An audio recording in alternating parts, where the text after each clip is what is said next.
স্বাগত আজকের ব্লাস্ট সংলাপে। আপনাদের সাথে বরাবরের মতো আছি আমি নাহিদা আফরোজ সুমি।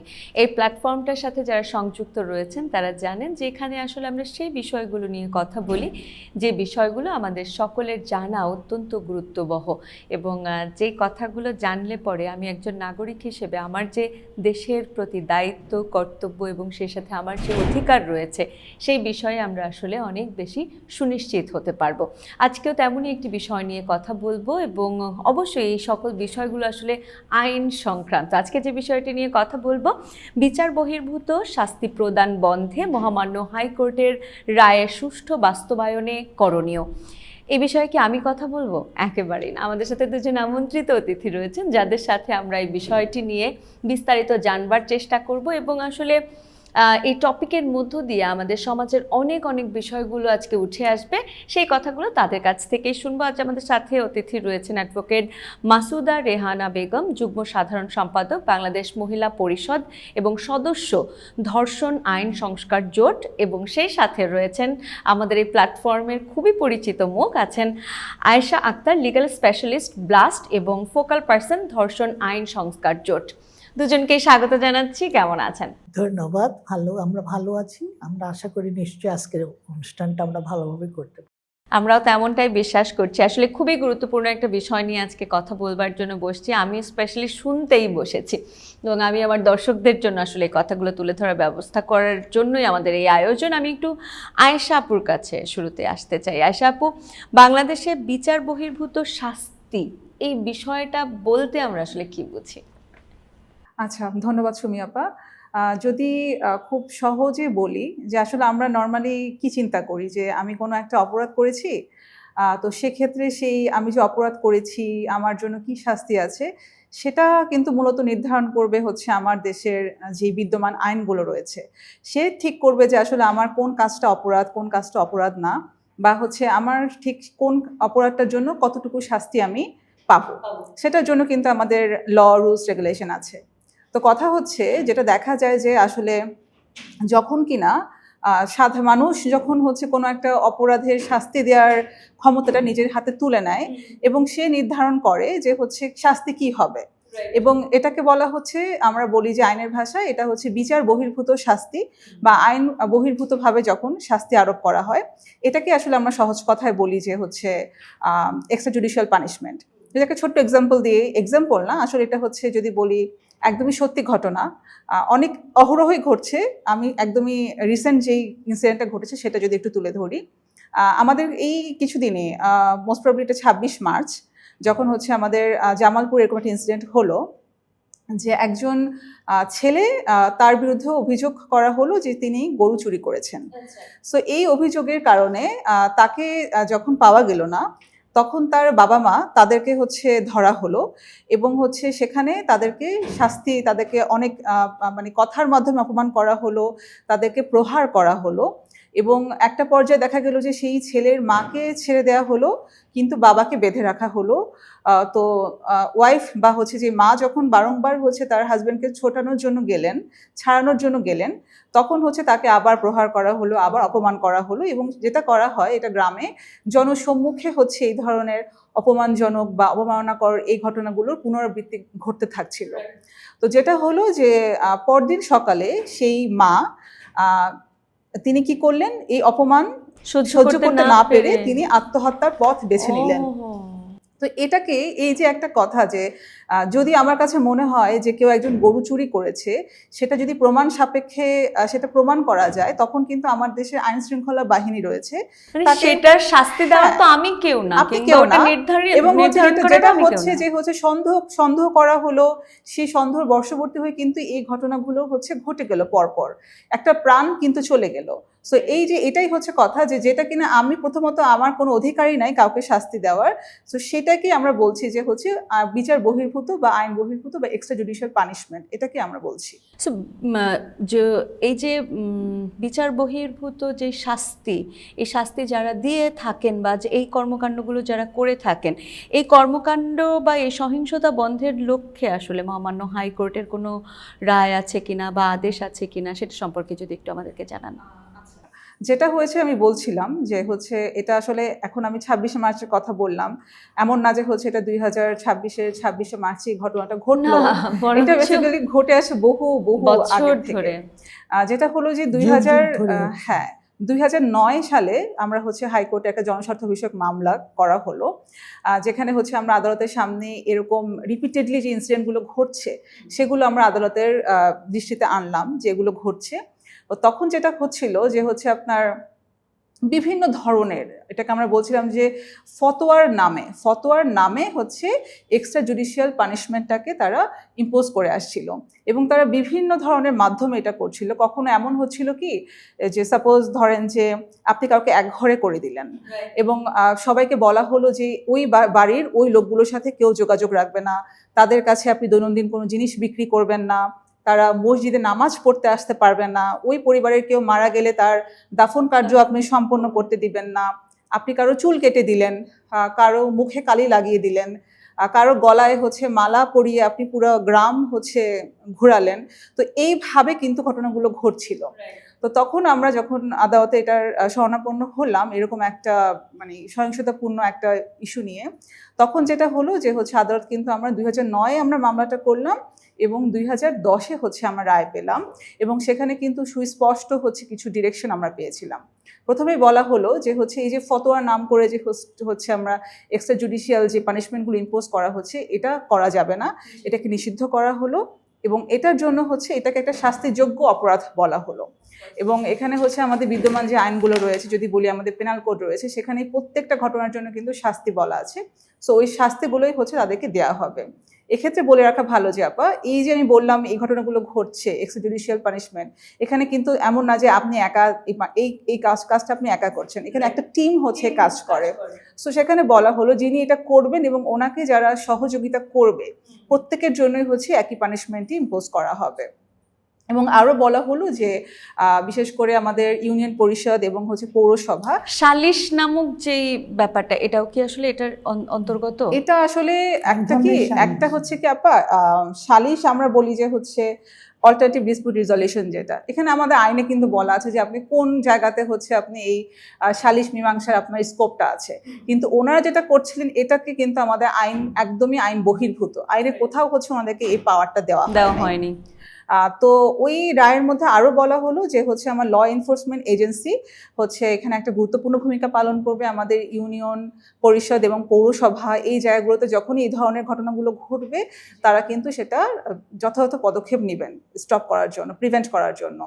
আরো বলা হলো যে আমাদের আপনার পাঠ্যপুস্তকে এগুলোকে উল্লেখ করা হবে এবং একই সাথে হচ্ছে স্কুল, কলেজ, বিশ্ববিদ্যালয় এবং আরো বলা হলো যে মাদ্রাসার যে শিক্ষা কার্যক্রমগুলো রয়েছে সেখানেও কিন্তু এই বিষয়গুলোকে ইনকর্পোরেট করা হবে যেন মানুষজন হচ্ছে এটার সম্পর্কে শিক্ষাটা নিতে পারে। আর বলা হলো যে আপনার আমাদের বিভিন্ন ধরনের সামাজিক যোগাযোগ মাধ্যম যেটা রয়েছে, টেলিভিশন বলেন, রেডিও বলেন, সেখানে বেশি বেশি করে এগুলোকে প্রচার করতে হবে যেন মানুষজন জানে যে ধরেন আপনি ইউনিয়ন পরিষদের একজন মেম্বার হলেন মানেই এটা না যে আপনি তাকে হচ্ছে এই ধরনের এক্সট্রা জুডিশিয়াল পানিশমেন্টগুলো দিতে পারবেন।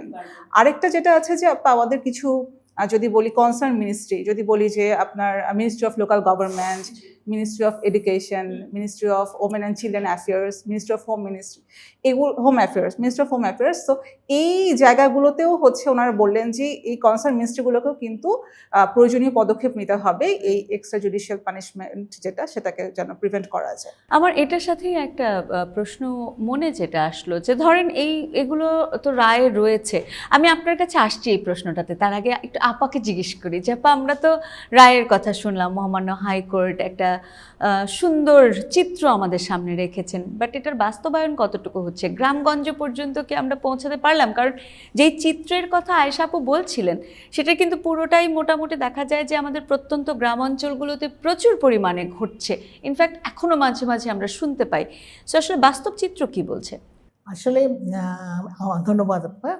আসলে আয়েশার সাথে আমি একটু যুক্ত করতে চাচ্ছি, যেহেতু এই জিনিসটা শুরু হয়েছে 2009 থেকে 10 থেকে, তখন কিন্তু নূরজাহানের মামলা দেখেছিলেন বোধহয়, আপনারা শুনেছিলেন যে মেয়ে নূরজাহানকে যে তার স্বামীর সাথে তালাক দিয়ে দিয়েছিল, তারপর তালাক দেওয়ার পর স্বামী স্ত্রী এবার ঘর করছিল, সেই ঘর করতে যে তাকে মানে তার এলাকার থেকে তাকে একঘর করে দিল এবং ফতোয়া দিল যে যদি তারা সংসার করে তাদের বিরুদ্ধে ব্যবস্থা করবো। তারপরেও তারা সংসার করেছে, তাকে পুঁতে দিয়ে তাকে ঠিক পাথর ছুঁড়েছে। তো একটা নিদারুণ একটা ঘটনা শুরু হয়েছিল 2009 সালে।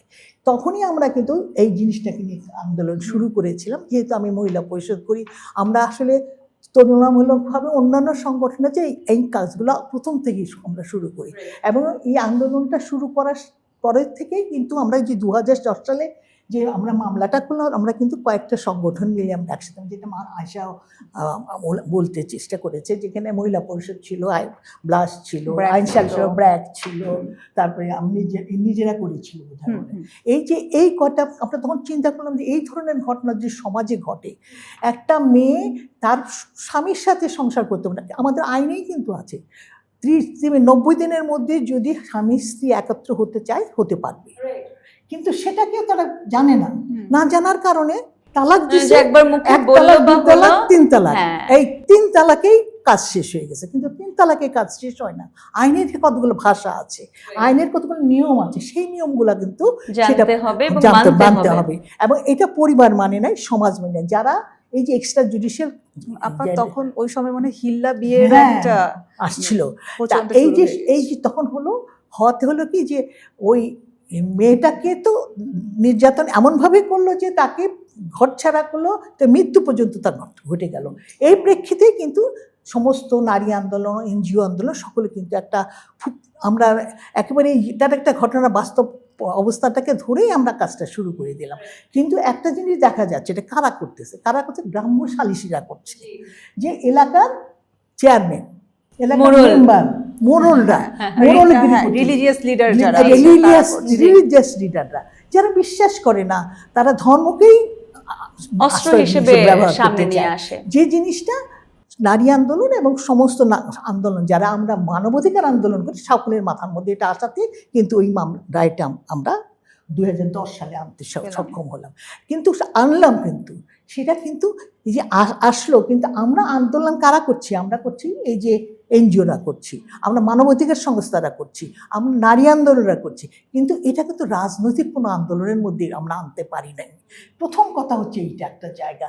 আজকে যে রাজনৈতিকভাবে এটা ধরতো যে না, এটাকে বাস্তবায়নের জন্য করতেই হবে, সেই জায়গাটা আসে, যে কোনো ভাবে সেই উদ্যোগগুলো নেওয়া হতো। তখন দুর্ভাগ্যজনক হলো কি হলো, আমাদের দেশে নারী আন্দোলনটা, এই যে নারী নির্যাতনের ঘটনাগুলো, এটা যেন মনে হয় নারীদেরই সমস্যা এবং আমাদের মতো যারা আমরা কাজ করি তাদেরই সমস্যা, কিন্তু এটা যে সমাজের সমস্যা, একটু চোখটাকে বাঁকা করে বলে, আর সমাজের যে পুরো সমস্যা, এটা কিন্তু তারা ভাবে না। এখনো এই জায়গাটুক পর্যন্ত আমরা এখনো যেতে পাই না। কিন্তু মামলার রায়টা ঠিকই হয়েছে, রায়টা বাস্তবায়নের জন্য যে পদক্ষেপগুলো করতে বলেছে, পুলিশ প্রশাসনকেও সচেতন করতে হতে হবে, স্থানীয় যারা মেম্বার হচ্ছে তাদের সচেতন করতে হবে। কিন্তু এটার জন্য কিন্তু এমন কোনো সরকারি প্রজ্ঞাপন যায়নি যে আপনাকে এটা করতেই হবে। এই জায়গাটাও একটা আমাদের এখানে একটা লিঙ্কিং কোয়েশ্চেন চলেই আসে। ধরেন ওই যে মোড়ল গোছের বা এই যে দলটা, সেই দলের সংখ্যা তো কম। ধরেন দলে যদি একটা গ্রামে 500 মানুষ থাকে, বসবাস করে, আমি ধরে নিলাম, তো সেখানে তো আসলে ওনাদের সংখ্যা 8 থেকে 10 জন। বাকি মানুষগুলো তো আমরা জনসাধারণ। আমরা এই বিষয়গুলোকে মেনে নিচ্ছি কেন? আমরা কি আসলে এই রায়টা সম্পর্কে এখনো সঠিকভাবে পুরোপুরি জানছি না বলে? হ্যাঁ, এটা তো অবশ্যই জানছি না বলেই, বিশেষ করে শিক্ষিত সমাজের মাঝখানে যেন এরকম একটা রায় হয়েছে, এখন পর্যন্ত আমরা একেবারে তৃণমূল পর্যন্ত আমরা রায়টাকে নিয়ে যেতে পারি নাই। সবচেয়ে বড় কথা, যারা দায়িত্ব পালন করে, বিশেষ করে যে এই ধরনের সালিশির দায়িত্ব পালন করে, তাদেরকেও আমরা কিন্তু চেষ্টা করেও এটা কিন্তু আমরা চেষ্টা করতেছি, কিন্তু আমরা এখন পর্যন্ত সকল নাগরিকের কাছে নিতে পারি। এই যে নিতে পারলাম না, তার পেছনে একটা কারণ আপনি বললেন যে আসলে সরকার থেকে কোনো রকমের কোনো উদ্যোগ এখনো পর্যন্ত তেমনভাবে গ্রহণ করা হয়নি। একটা রায় আপনারা চেয়েছিলেন, রায়টা পেয়েছেন, কিন্তু সেটার বাস্তবায়নের জন্য সঠিক রকমের সুব্যবস্থা করা হচ্ছে না। এই জায়গায় আর কোন কোন জায়গাটাতে আপনি প্রতিবন্ধকতা? আমাদের কথা হচ্ছে, প্রথম কথা হচ্ছে, আমরা এক্সট্রা জুডিশিয়াল ট্রায়াল যেটা ওরা করে, এটা বন্ধ যেহেতু করছে, যেখানেই হবে সেখানেই সরকারিভাবে তাকে ধরতে হবে। কিন্তু আমরা কিন্তু এটা এখন পর্যন্ত ধরার সুযোগ পাচ্ছি না, ধরছি না। এখনো রায় হয়েছে যে আজকে গরু চুরির জন্য তাদের জীবনটা দিতে হলো। এটা এটা কেন হলো? সমাজ থেকে চ্যুত হবে কেন? একটা মানুষ, আমি এই সমাজে বসবাস করি, এই সমাজের মানুষ, আমার ভুল ত্রুটি যদি হয়ে থাকে আলোচনা সাপেক্ষে সেটা বলা যেতে পারে, কিন্তু তাকে তো ঘরছাড়া করা যাবে না, তাকে এক ঘরে করা যাবে না। একজন তো ভুক্তভোগী আসলে তাহলে কার কাছে আশ্রয় চাবে এই ক্ষেত্রে? এটাই প্রাথমিক তো সবসময় মনে করেন তৃণমূলে যখন যাবে, তৃণমূলের যারা লিডার তাদের কাছেই যাবে। এখন আমরা তো সকল এলাকায় সবাই যেতে পেরেছি বলে আমার মনে হয় না, যদিও মহিলা পরিষদের আমাদের অনেক সংগঠক আছে, কিন্তু সবাই যে এই বিষয়টাকে নিয়ে এত চিন্তা করছে তাও তো নয়। সচেতনতার জায়গাটা আমাদের আরও বেশি সোচ্চার হতে হবে। একদম আমি যারা কাজ করছি, আমি আমার থেকে শুরু করে ধরি, আমার তৃণমূলে যারা কাজ করছে তাদেরকে সহযোগিতা, তাদেরকে সচেতন করতে হবে, এলাকাবাসীদের সচেতন করতে হবে, যারা এই সালিশি করে থাকে, যারা এই যে রাজনৈতিকভাবে বা সাংগঠনিকভাবে যারা চেয়ারম্যান, ভাইস চেয়ারম্যান, তারপরে পৌরসভার চেয়ারম্যান, এদেরকে সচেতন করতে হবে এবং এটা ইমপ্লিমেন্ট। পুলিশ প্রশাসন এখানে যথেষ্ট রকমের ভূমিকা পালন করতে পারে বলে আমি বিশ্বাস করি। আমি দুজনের কাছে জানতে চাই যে আমরা যেই প্রতিবন্ধকতাগুলো খুঁজে পেলাম, আপার কথার মধ্যে এসে যদি আশাপু কোনো কিছু অ্যাড করতে চান করতে পারবেন। এই যে প্রতিবন্ধকতাগুলো আসলো আমাদের সামনে, আমরা চিহ্নিত করতে পারলাম, এটাকে ওভারকাম করার জন্য আসলে মানবাধিকার কর্মীরা এবং সেই সাথে মিডিয়ার কোনো স্পেশাল ভূমিকা আছে বলে আপনারা মনে করেন কিনা? আমি আয়েশা আপুকে জানতে চাই আগে, তারপর আপা আপনার কাছে আসছি।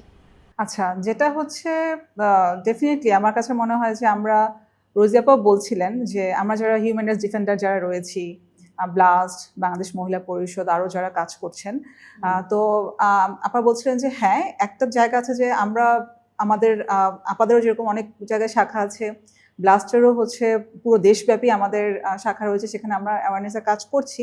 কিন্তু হ্যাঁ, যেখানে আমরা বলি যে আসলে গভর্নমেন্টের ইন্টারভেনশনটা আসলে এই জায়গাটাতে প্রয়োজন, কারণ এমনও হয় যে আমরা এত অ্যাডভোকেসি করার পরও কোথাও না কোথাও কোনো না কোনো একটা জায়গাতে হয়তো বা মিস হয়ে যায়, এই প্রচার প্রচারণার একটা জায়গাতে গ্যাপ পড়েই যায়।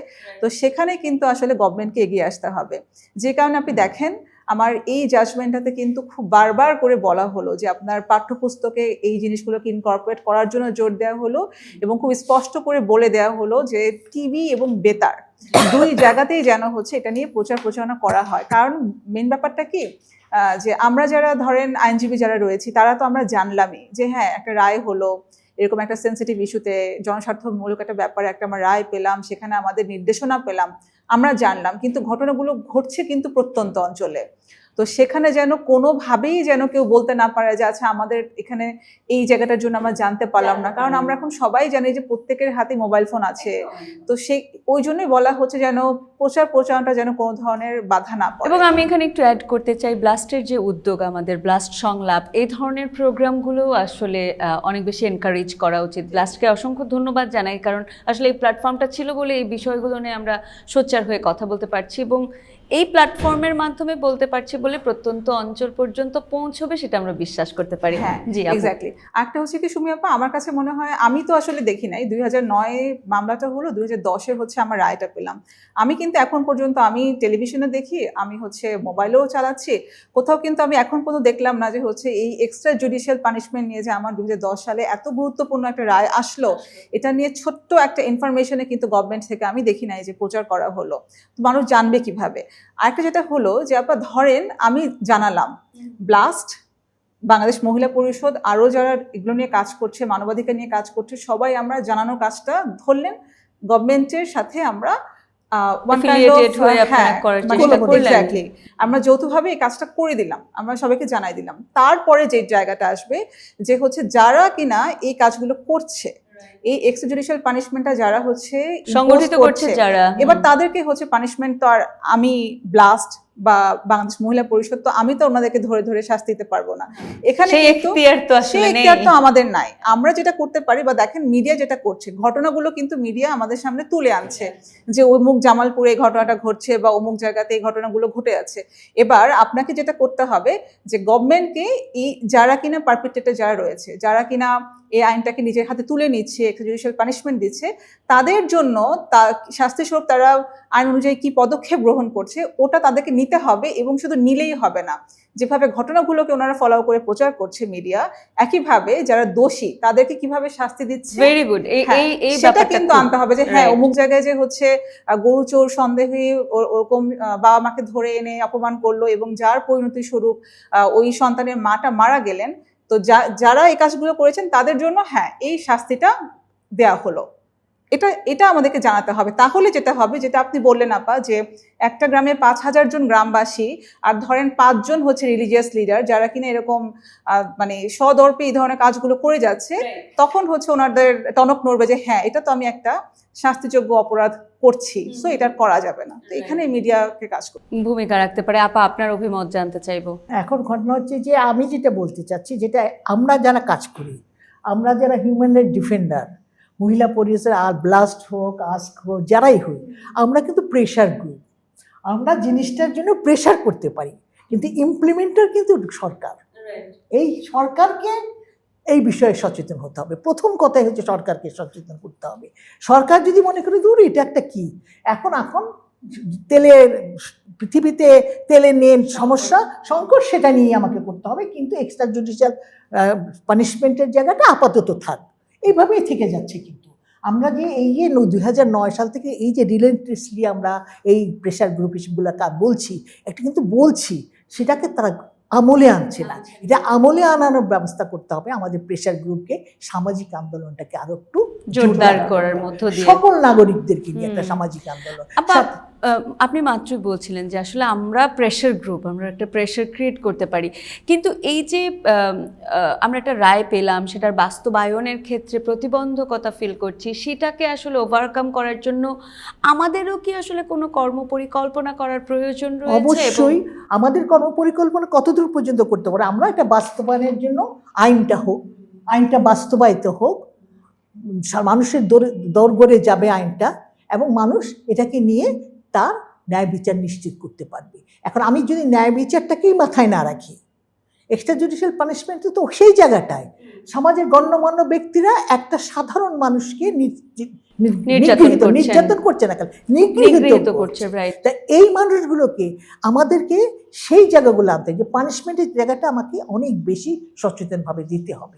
এই যে গরু চোরে করে মারা গেল, মহিলা মরে গেল, মারা গেছে, আর কিন্তু এটার কোনো রেজাল্ট পরবর্তীতে আসে না। তার মানে কি, আজকে যদি যারা এই ঘটনাগুলো ঘটিয়েছে তাদেরকে যদি পানিশমেন্ট দিত, এটা যদি জনসম্মুখে আসতো, আমার রেডিও টেলিভিশনে আসতো, আমি জনগণের মাঝখানে আসতো, তাহলে এই ধরনের ঘটনা আরেকটা সংগঠিত হওয়ার যেই চান্সটা থেকে সেটা অ্যাকচুয়ালি জিরোতে নেমে আসতো, কারণ তারা সেই ভয়টা পেয়ে যেত।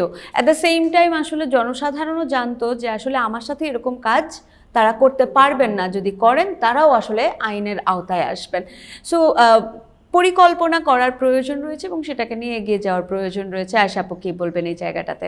যে আমাদের ধর্ষণ আইন সংস্কার জোট থেকে কিন্তু আমরা বারংবার বলে যাচ্ছি যে আমাদের কিন্তু একটা ভুক্তভোগী সাক্ষী সুরক্ষার একটা আইন, কম্প্রিহেন্সিভ একটা অ্যাক্ট প্রণয়নের জন্য আমরা কিন্তু বারবার বলে যাচ্ছি। দেখেন, আজকে যদি প্রোটেকশনটা থাকতো, তাহলে কিন্তু আজকে একটা মা কিন্তু এভাবে মানে অপমান সহ্য করতে না পেরে উনি কিন্তু আত্মহননের পথ বেছে নিলেন। হ্যাঁ, মানে এবং হচ্ছে আপনি গরু চুরির একটা অভিযোগ আপনি করলেন, মানে এখনো কিন্তু এটা প্রমাণিতই না, সন্দেহ করছেন, বর্ষবর্তী হয়ে আপনি সেই সন্তানের বাবা মাকে হচ্ছে আপনি এভাবে অপমানিত করলেন, অপদস্থ করলেন। সো এই জন্য কিন্তু আমাদের কাছে আমরা কিন্তু ছোট ছোট করে অনেকগুলো দাবি আমরা বলে না, ওই যে পাথরের মধ্যে বারবার কিন্তু আমরা আঘাত করি, যে কবে আসলে আলটিমেটলি সেটা প্রপারলি হিট করতে পারবে।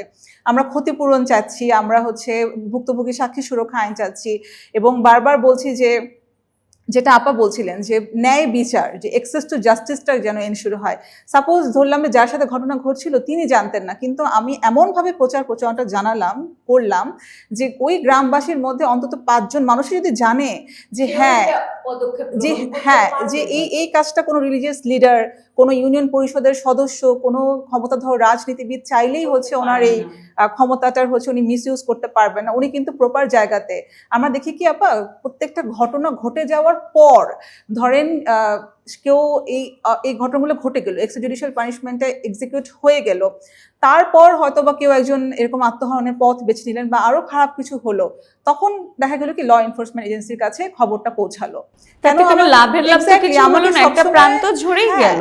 মানে বাংলাদেশে যেটা হয় কি সবসময় আপনাকে অপেক্ষা করতে হয় যে সবচেয়ে খারাপ কি ঘটবে, দেন হচ্ছে আপনি ওখানে যাবেন।